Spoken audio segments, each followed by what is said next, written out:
Assalamualaikum warahmatullahi wabarakatuh. Salam hangat anak Indonesia. Kali ini kita akan membahas tentang ukuran pemusatan data pada fokus rataan atau MEN ya.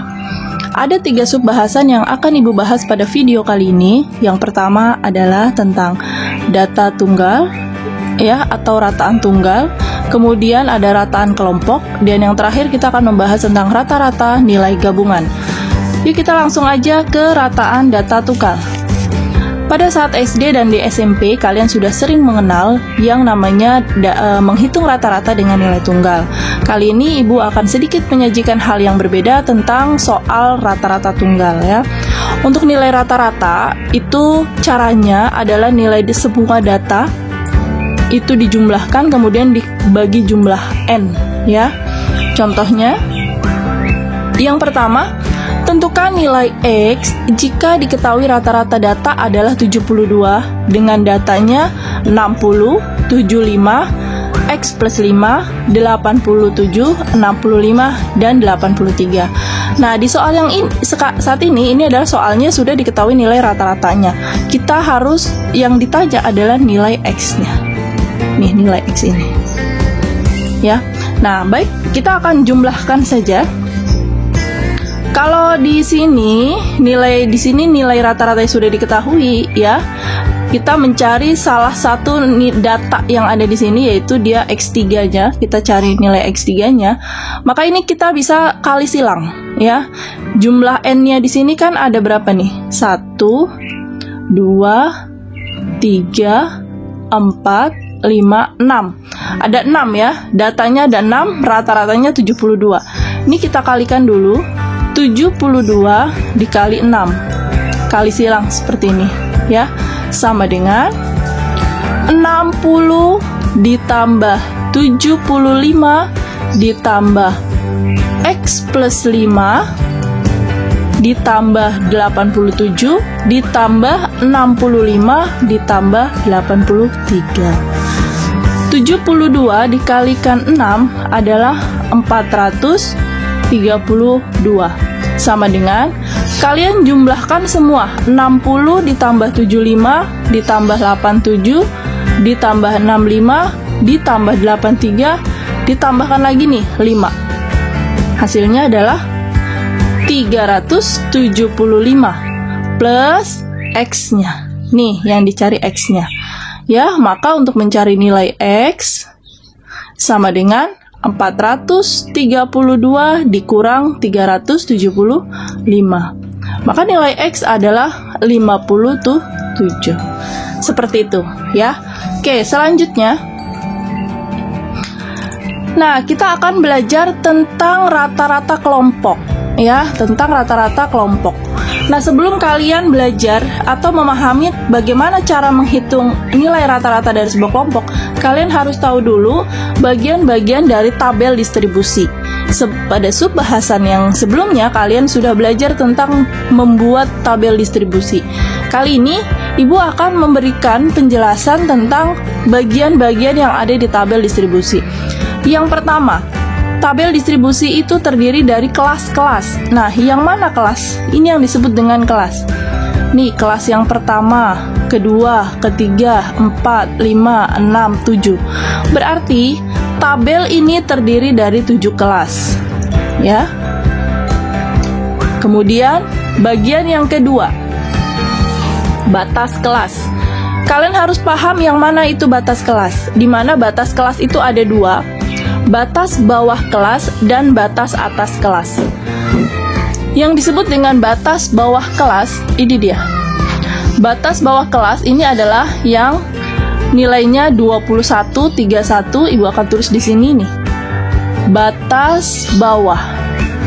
Batas bawah kelas itu nilai yang 21, 31, 41, 51, dan seterusnya. Itu disebut dengan batas bawah kelas. Sekarang batas atas. Batas atas kelas itu ada di sebelah kanan, yaitu 30, 40, 50. 30, 40, 50, dan seterusnya. Ini disebut dengan batas atas kelas. Bagian yang ketiga, tepi kelas. Nah, kalian harus sangat pahami tentang tepi kelas, karena tepi kelas ini sangat digunakan untuk menghitung nanti median, modus, kuartil, dan sebagainya. Tepi kelas, perhatikan, ada dua tepi kelas yang ada pada tabel distribusi. Yang pertama adalah tepi bawah kelas. Tepi bawah kelas itu didapat dari batas bawah kelas dikurangi 0,5. Berarti kalau kita lihat kelas yang pertama, ya, kita lihat kelas yang pertama, tepi bawah kelasnya itu adalah batas bawah kelas dikurang 0,5. Berarti 21 dikurang 0,5. 20,5. Berarti kalau yang di kelas kedua 31 dikurang 0,5, 30,5, dan seterusnya. Itu disebut tepi bawah kelas. Nah, kalau ada bawah kelas berarti ada tepi atas kelas. Untuk tepi atas kelas, kalian perhatikan rumusnya adalah batas atas kelas ditambah 0,5. Berarti kalau untuk tabel distribusi yang ada di sebelah kiri, tepi atas kelas untuk kelas yang pertama berarti 30 ditambah 0,5. Nih, batas atas ditambah 0,5, yaitu 30,5. Ya, itu disebut tepi atas kelas. Bagian yang keempat, titik tengah kelas. Ini juga kalian harus pahami titik tengah kelas, karena sangat digunakan untuk menghitung kelompok, median, modus, dan sebagainya. Jadi titik tengah kelas, kalian lihat tabel distribusi yang ada di sebelah kiri. Titik tengah kelas itu didapat dari setengah dikali batas atas ditambah batas bawah. Jadi kalau kita lihat yang kelas yang pertama, ya, di kelas ibu ambillah yang kelas pertama saja, yang di bawahnya nanti sama caranya. Berarti setengah batas atasnya 21 ditambah 30. Ya. 21 ditambah 30 berapa? Ya. 51. 51 dibagi 2. Berarti 25,5, ya.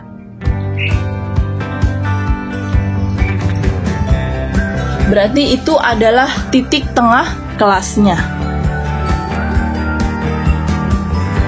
Nah, selanjutnya,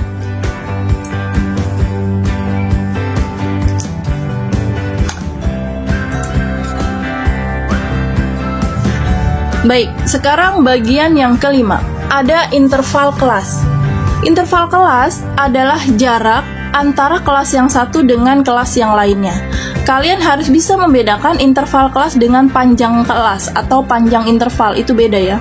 Interval kelas itu seperti ini yang disebut dengan interval kelas.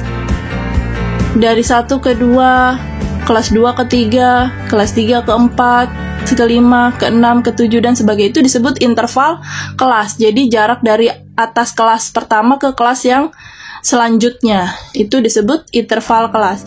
Nah, sekarang yang terakhir adalah panjang interval kelas, ya, atau kita istilahkan P atau I. Nah, kalau panjang interval, ini dia. Panjang interval nih, jarak dari batas bawah dengan batas atas. Ini dia, dari sini ke sini. Ini disebut dengan panjang interval kelas. Kalau kita lihat kelas yang pertama, itu maka panjangnya sebut aja semua di mulut. Ibu biasanya cara menghitungnya sebut aja semua di mulut. Berarti 21, 22, ini sebut di mulut ya. 21, 22, 23, 24, 25, 26, 27, 28, 29, 30. Ada berapa? 1, 2, 3, 4, 5, 6, 7, 8, 9, 10. Maka panjang interval di kelas tabel distribusi adalah 10. Nah, sekarang sudah mengenal bagian-bagian tabel distribusi.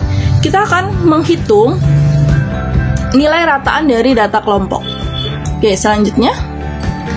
Oh ya, yang terakhir adalah frekuensi kelas. Frekuensi kelas berarti jumlah seluruh frekuensinya atau datanya. Berarti ini dijumlahkan nih, ya. Ini semua dijumlahkan, ini disebut dengan frekuensi, ya. Oke, yang pertama, untuk menghitung nilai rata-rata kelompok, ya, ada 3 subbahasannya sebenarnya, ya. Yang pertama, kita akan menghitung rata-rata dengan menggunakan acuan rata-rata sementara. Kemudian yang kedua, menghitung nilai rata-rataan kelompok. Yang ketiga, dengan tabel histogram kita akan menghitung nilai rata-ratanya. Baik, yang pertama adalah rumus rata-rata dari dengan menggunakan nilai rata-rata sementara. Oke, rumusnya adalah X bar atau X rata-rata sama dengan XS ditambah sigma F1 D1 dibagi sigma FI, ya, dimana di sini adalah rata-rata, ya, sama dengan rata-rata sementara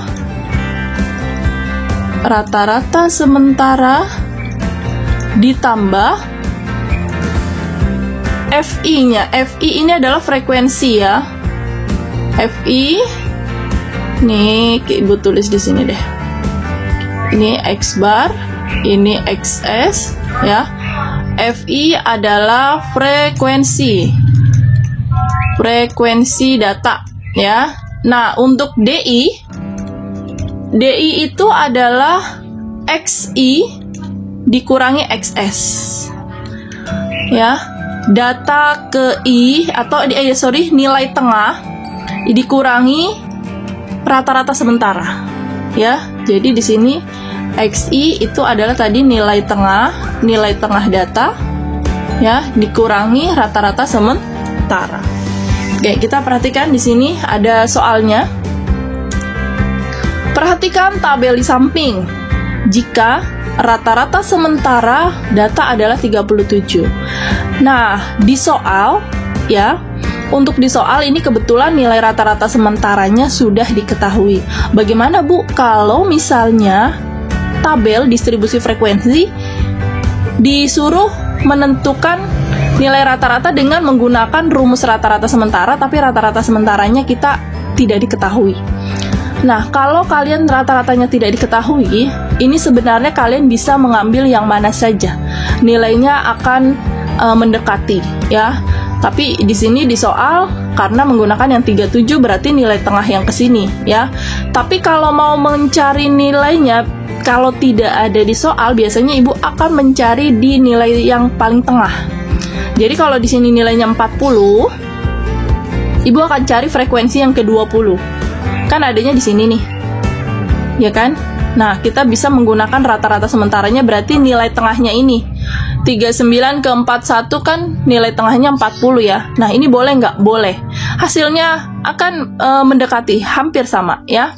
Nah, kebetulan di sini 37. Oke, maka pendekatan nilai rata-ratanya adalah, nah, di sini tidak mencari, tapi rumusnya akan mendekati yang mana. Oke, sekarang kita akan membahas bagaimana cara menghitung rata-rata dengan menggunakan rata-rata sementara. Di sini ada tabelnya yang tadi, ya, penjualan, kemudian ada frekuensi. Di sini ada XI, XI itu nilai tengah, ya, DI nilai tengah dikurangi nilai sementara, kemudian frekuensi dikali DI-nya. Di sini nilai XS-nya, pointernya belum nyala. XS-nya tadi nilai rata-rata sementaranya adalah 37. Oke, kalau kita lihat di sini nilai tengah, ya. 30 dan 32 nilai tengahnya pasti 31, ya. 34, kemudian 37, 40, 43, kemudian 46. DI, XI dikurangi XS, berarti nilai tengahnya dikurangi nilai sementaranya. 31 dikurangi 37, min 6. 34 dikurangi 37, min 3. 0, 3, 6, 9. Sekarang FI dikali DI nih, frekuensi dikali DI-nya. 4 dikali min 6, min 24. 5 dikali min 3, min 15. Ini 0, 30, 48, 54. Nah, sekarang kita jumlahkan nilai FI/DI-nya. Min 24 ditambah min 15 tambah 0 tambah 30 tambah 48 tambah 54 adalah 93. Ya, maka untuk mencari X rata-rata dengan menggunakan X rata-rata sementara, rumusnya adalah X rata-rata sementara ditambah sigma FI/DI dibagi sigma FI, ya. Berarti X barnya adalah 37 ditambah 93 per 40 frekuensi, ya. Yang mana jawabannya? Oke, yang mana? Bentar. Kita lihat tadi soalnya adalah, ya, berarti jawabannya adalah yang C. Oke ya, jawabannya adalah yang C. Nah, sekarang bahasan selanjutnya adalah mencari nilai rata-rata. Nah, ini sebelumnya sudah Ibu berikan lewat PPT ya. Sekarang kita mencari rata-rata ya, tidak dengan yang rata-rata sementara. Baik, di sini ada tabel interval, kemudian jumlah frekuensinya. Ya, kita jumlahkan ini frekuensinya berapa ini? 30 ya. Ada jumlah frekuensi 30. Nah, sekarang untuk mencari nilai rata-rata data kelompok adalah yang pertama kalian tulis dulu intervalnya. Ya, intervalnya Ibu tulis kembali di sini. Kemudian seperti biasa kita mencari titik tengah. 21 ke 25 ya. Berarti nilai titik tengahnya lihat yang pertama nih. Nilai XI-nya ya. 21 ditambah 25 dibagi 2 gitu ya. Berarti 46 bagi 2 adalah 23. Nah, ini ya. Yang kelas kedua, kelas ketiga dan selanjutnya sama caranya ya. Maka kita dapat nilai tengah. Setelah mencari nilai tengah, masukkan frekuensinya. Ya, baru tinggal nilai tengah dikalikan frekuensinya. Ini frekuensinya 23 dikali 2, 28 dikali 8, 33 dikali 9 ya. Kemudian setelah dikali, dapatlah jumlahnya adalah 1020 ya. Maka untuk mencari nilai rata-rata, kalian perhatikan di sini X bar sigma atau jumlah dari FI/XI. Nah, ini ya, jumlah dari FI/XI. Jumlah frekuensi dikalikan nilai titik tengah dibagi jumlah frekuensi. Maka hasilnya adalah 1020 dibagi 30. Maka nilai rata-ratanya adalah 34. Cukup mudah ya. Yuk selanjutnya. Nah, ini dia. Kita akan mencari nilai rata-rata dengan menggunakan grafik histogram ya, mencari nilai rata-rata dengan grafik histogram. Nah, ini kenapa Ibu bahas? Ini sering sekali keluar di soal USBN ya. Mencari rata-rata, mencari median, modus dan sebagainya, ini sering menggunakan grafik histogram. Perhatikan, ini sama. Kita kalau mencari nilai X bar atau nilai rata-rata, itu adalah sigma dari FI, XI gitu ya, dibagi jumlah sigma FI. Nah, berarti di sini apa yang belum kita cari? F ada ya, nih frekuensi nih. Coba kelas yang pertama berapa nih? 2 ya. Kemudian kelas yang kedua frekuensinya 4 nih ya.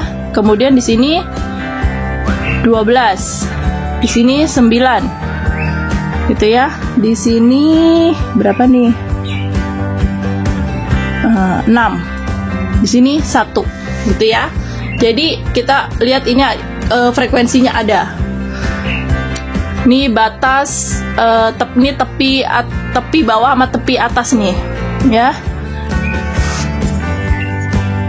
Nah, ada tepi bawah, tepi atas di sini 70,5 dan 75,5. Nah, sekarang yang tidak ada adalah XI, ya. XI atau nilai tengah nih. Nilai tengahnya nggak ada. Berarti kalau untuk mencari nilai tengah, caranya gini. Kalian cari dulu nilai tengah yang pertama, ya. Nilai tengah yang pertama di sini XI yang pertama gitu ya. Kita lihat XI yang pertama. Itu kalian lihat di sini ada 75,5 dan 70,5 dan 75,5, ya. Berarti kita jumlahkan saja 70,5 ditambah 75,5 gitu ya, dibagi 2. Berarti hasilnya 73. Nah, ini nilai tengah yang pertama. Kemudian coba yang kedua, XI2. Berarti dari sini ke sini, ya. 75,5 ditambah 80,5 dibagi 2, ya. Ini tambahin aja nih, 75,5 ditambah 80,5 dibagi 2, hasilnya adalah 78. Ya, sekarang yang XI ketiga. 2 kali sebenarnya bisa ya, tapi biar lebih membuktikan, kemudian di sini 80,5 ditambah 85,5 dibagi 2. Ini hasilnya adalah 83. Nah, cukup deh ya, sampai sini aja. Jadi nggak usah dilanjutin. Kita lihat di sini intervalnya. Lihat intervalnya ada berapa nih? 73 ke 78, intervalnya 5. Ya, 78 ke 83, intervalnya sama 5. Ya, berarti kita udah tahu bahwa setiap kelas itu punya interval 5. Berarti nanti 83 di bawahnya pasti 88 nilai tengahnya. Tinggal kalian tulis di sini, ya. Nah, seperti ini. XI, ya. Tadi yang pertama adalah 73, kemudian intervalnya 5 ya, 78, 83. Di sini ada berapa? 1, 2, 3, 4, 5, 6. Ada 6 kelas. 83 berarti 88, ya. Ditambah lagi 5, 93. Tambah lagi 98. Seperti itu ya. Kemudian frekuensinya. Kelas yang pertama 2, kemudian 4. Kemudian 12, 9, 6, 1. Itu frekuensinya. Maka di sini tinggal kita cari saja XI dikali FI, ya. 73 dikali 2, 146. 78 dikalikan 4, 312. 83 kali 12, 996. 88 kali 9, 792. 93 kali 6, 18, tabur 1, 558 dan 98, ya. Tinggal kita jumlahkan di sini adalah 2902, ya. Dengan frekuensinya adalah 34, ya. 2 tambah 4 tambah 12 tambah 9 tambah 6 tambah 1, 34. Maka nilai rata-ratanya adalah sigma dari FIXI ini, ya. Berarti 2902 dibagi 34, ya. Maka nilai rata-ratanya adalah 85,35. Seperti itu, ya. Nah, rata-rata dengan grafik histogram juga bisa kita mencari dengan nilai rata-rata sementara. Nah, Ibu udah cari nih rata-rata grafik histogram dengan menggunakan rata-rata sementara. Itu hasilnya memang sedikit berbeda tapi sangat mendekati. Kalau dia dengan rata-rata sementara, dia hasilnya adalah 85, Nah, sedikit berbeda di komanya ya. Jadi nanti kalau cara menentukannya lebih baik kalian menggunakan rumus yang ini. Jangan yang menggunakan rata-rata sementara selama tidak diminta di soal ya. Oke. Nah, karena durasi yang terlalu panjang, maka untuk rata-rata gabungan Ibu akan bahas di video selanjutnya. Terima kasih. Assalamualaikum warahmatullahi wabarakatuh.